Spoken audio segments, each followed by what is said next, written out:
Yo, welcome back. Today we are looking at the brand new PortaPack H4M Pro with the HackRF Pro built into it. This is fresh off the press from OpenSourceSDR-Labs. So thank you guys for this little treat. I am super stoked to have this, and so far I gotta say that this device is amazing. Compared to the HackRF H4M regular with the HackRF Pro board, and then this guy, first and foremost, this guy is super fast, super smooth, and it also boasts a new battery door right here on the back for an 18650 battery. I don't know why it's plugged in. Let's just dive into a few things that I did right when I got the unit, and then we're going to kind of go into a deeper dive of all the new things. When you get your unit, it'll come with two antennas. They're basic tele. That comes pretty much with all of their units and such. There'll just be some variant of this kind of silver. What is that going to be? 1, 2, 3, 4, 6 element little SMA antenna. And then it's also going to come with a Great Scott Gadgets variant of an ATN 500, I believe. And this guy is offering 2, 3, 4, 6 elements. And these are very comparative or comparable to the Comet W100RX antenna right here. The only difference is this guy is offering 4, 6, 7, 8 elements compared to the 6 that you get with the ATN 500. That's what you get. You also get, of course, the H4M HackRF Pro, or the H4M Pro HackRF Pro. That's going to be a mouthful to say. We'll need to kind of have a small acronym for that. Maybe the Pro. So let's dive into the battery door here. We'll slide that off, and there we have it. They say that it's not going to ship with the battery, which is kind of probably for the best, really, because it's going to help it ship a lot faster. And then you can also ship it air instead of ground. This is the one that they sent with my unit. It is a double POW. Nothing to write home about, really. I automatically took this battery out, and I threw in my trusty Rabbit Labs battery. These are the Moly cells that they sell. These are great batteries. So I recommend kind of looking around and getting a high quality battery from Rabbit Labs, or Orbtronic is another great brand. I'll put links for all this in the description below, like I always do. I will say that on the side of the battery door here, it's kind of got a sharp little lip. I could see that if getting snagged and broken off onto something. Just be aware of that. Now, when you get your unit, it's going to come pre-flash with the Mayhem. I want to say go ahead and take your unit and go ahead and throw it into DFU mode. We have a video on all this, and then go ahead and reflash it from DFU and then install the Mayhem firmware. So if you go to my crash course video, I show you how to do all that. But I will say, do that first and foremost, because a lot of times they only come flashed with the Mayhem firmware, and the actual HackRF board is not properly flashed with the DFU stuff. Some stuff may work, it may be glitchy. So out of the gate, any H4M variant that you get with the HackRF board, go ahead and automatically DFU and then Mayhem flash that guy. That's going to save you a world of hurt down the line. This thing is super responsive, and I got made fun of the other day whenever I did a boot up video, but we're going to do it again. So booting up, H4M Pro was a bit faster than that. Let's see here. Let's go ahead and dive into some programs there.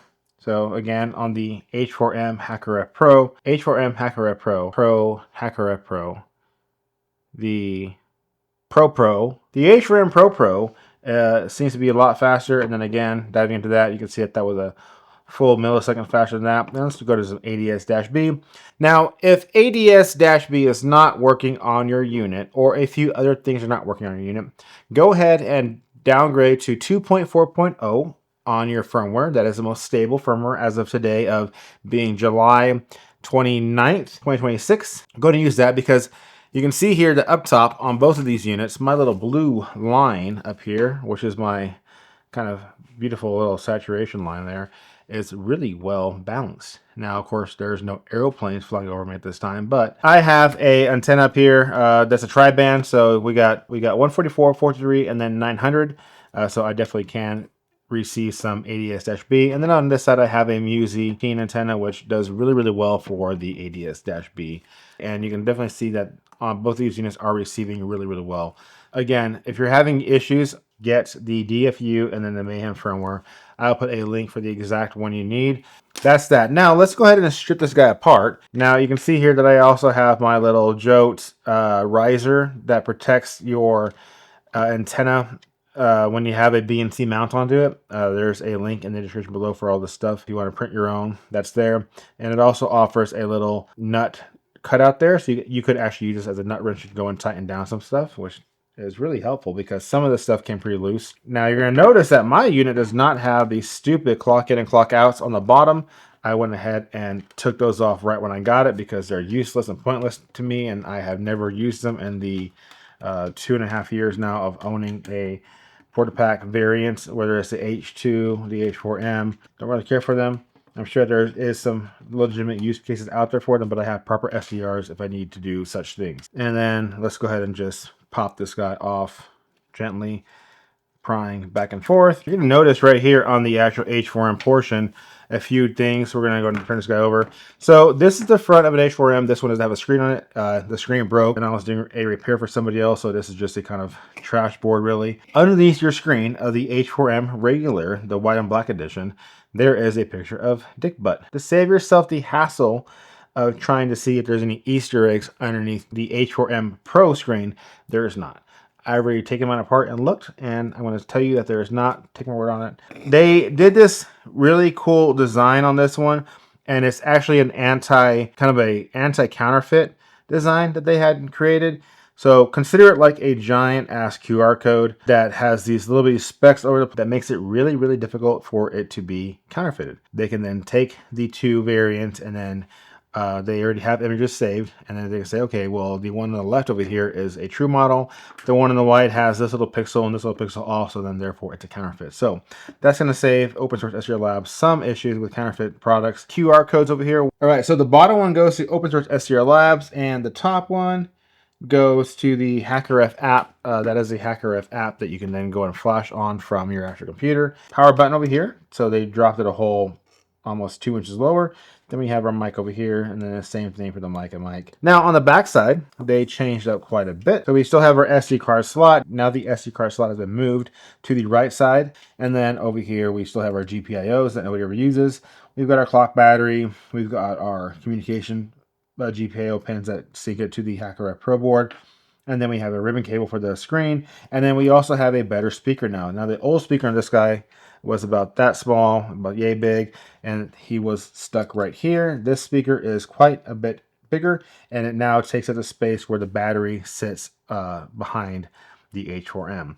Because now we have the 18650 battery, which is soldered to the actual H4M Pro board. And then, of course, on the original version over here, we have all the beautiful signatures from all the wonderful people that have made this happen, from the Mayhem team and such. And then over here, now we have all their same signatures. And then if you added one, I'm sure, they're just kind of real micro printed all over the place. That is that. We still have our 3.5 headphone jack over here. And then we have clear indication for the positive and negative on the battery terminal. So positive goes to the bottom, negative goes to the top. Okay, simple as that. And that kind of covers the gist of the two boards and how they differ. Looking at the HackRF Pro board compared to it'd be the Clifford Heath 2025 R10 Plus board. That would be the appropriate name, I believe, for the HackRF board that Clifford Heath designed. So we can look at the back of this one right here for the HackRF Pro board that just came out a few months ago from OpenSourceSDR-Labs, as well as Great Scott Gadgets. We can see that both of the boards pretty much offer the same things, except one's red and one's white. Now, say that you already had bought a HackRF Pro board for OpenSourceSDR-Labs, and then you're like, well, shoot, man, now they have this gorgeous unit that this came out with the new H4M Pro, and I'm stuck with this board. Well, I can't say for sure or not, but I would imagine that in the coming months, possibly you could buy the H4M Pro unit without the HackRF Pro board, and then be able to take your HackRF Pro and put them together and then have a H4M Pro board. Don't take my word on that yet, but I could really foresee that happening. That kind of covers the ins and outs of what is different. Now, right when I got my unit, I went ahead and desoldered the clock ins and outs. So down here, pretty simple to do. And then I'll print out my little H4M butt plugs here tonight or tomorrow to cover up those holes and then protect them from dust getting in. Second thing is that your unit's going to come with some brass Phillips head screws. They are metal, and then they also added now some metal inserts between the two boards. So these used to be plastic. They would always break if you apply too much torque behind them. So now you have brass. But because it's brass, then now you run the risk of possibly cracking your actual PCB. So be aware of how much tension and torque you are applying to your board. So I'm going to leave that as it is. All right. That's your warning. Now, the case of this newer unit is slightly thicker. And by slightly, I mean by like 1 millimeter. So not a lot at all of how much thicker it is. It is just to provide ample space for that 18650 and the battery door. That's the only reason why. So our battery indication is the same as it was before. That is going down quite a bit. I don't really trust that. If your battery is giving you any issues, then you can always go to settings and then reset your battery PRAM. So let's go ahead and do that real quick. Let's go ahead and settings, battery. And then we're going to go ahead and go override, and then charge hint, and then reset, and then hit OK, and then hit save, and then back out of there. And then let's go back up here to the battery. Now you can see that instead of drawing down like we were earlier, now we're actually climbing back up to give us a more of a appropriate guesstimate of what our battery will be at. Let's go ahead and look at some feature changes compared to the Clifford Heath board. So the chips on these are different now, which means that we can do more on the Pro series than we could have ever done on the regular HackRF series. This one used I think it was a Cool Runner CPLD chip, and then the HackRF Pro now uses a proper FPGA, which means that we can get a cleaner signal. We can do a lot more SDR type of things more efficiently and better. The regular board, HackRF, had a issue with the amp. We discussed that in the past videos. So if you are worried about the amp protection, well, worry not. New board over here does have amp protection. While it's not as robust as what Clifford Heath did on his board, it is there and it'll be just fine for your daily needs and uses. It also has a wider frequency range. So this one was up to 1 megahertz to 6 gigahertz. Now we have 100 kilohertz all the way up to 6 gigahertz. So we have more to play with and fine tune those signals and get down to the nitty gritty. We do have a built-in 25 megahertz 0.5 ppm high stability TCXO. That was asked a lot when it came to this unit. So if you guys are out there that are asking about TCXO, yes, it does have that built into it. This one has a reinforced RFID shielding.